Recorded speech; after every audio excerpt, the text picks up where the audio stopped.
let's talk about some ladies that are going to be on the match. We Sure. have Tina San Antonio versus Lena Kross. I think we have Tina kind of more the vet between the two. Lena is more of an up-and-comer, I think, coming out of Sydney or I don't want to say Australia, I'll say. But she's coming over to America. She's going to be wrestling here. I think she looks like they both look great. They both look like superstars. But this is more than just like a women's match. I think this is a match that's probably going to determine the future of ACW because no matter what happens in the other championship match later on the night, these two could be up for working their way up to the women's championship category. Sure. So would you say this could be kind of a match for that? Yeah, for the number one contender, if you will. Even though it's not a number one contenders match, but something for the future of the women's wrestling at ACW. Listen, there are so many people that are going to these shows. There's people backstage that are watching these matches, as they should.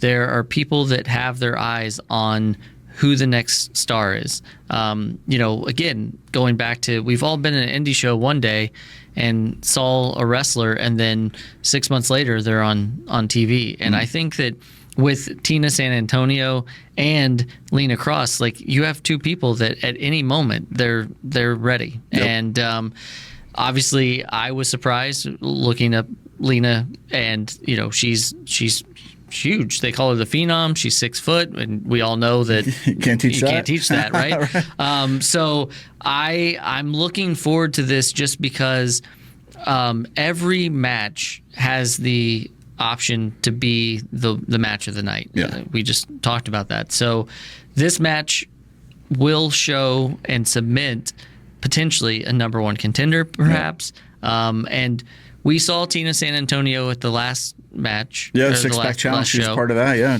And, I probably talked about it before, but my wife now is a big wrestling fan. She's actually driving down to see Evolution. Oh, you guys are going? She is. She's leaving you in the dust for the She's leaving one me show. in the dust. Yeah, I unfortunately am not getting to go to this one, but she came to the last show as well, and one of her favorite things is women's wrestling, and she was blown away by the six-pack challenge.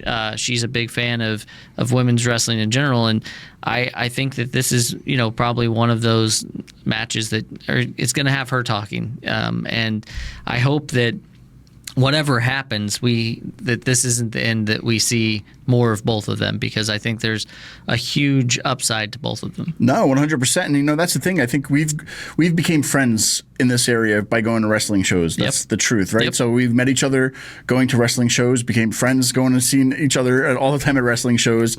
And one thing that we didn't really see a lot is a lot of women's wrestling. Granted, some people in the past might have shied behind it or not have a lot of women's matches for whatever reasons, but there's a lot of talented women out there, and these two are some of the most talented wrestlers, and I think having them in our area, seeing a match, I'm a father of 2 girls, so they're excited to see women's matches too. So just like for me, when I was a kid, seeing guys wrestle made me love wrestling. I feel like they're the role models for the women of the future, if you will.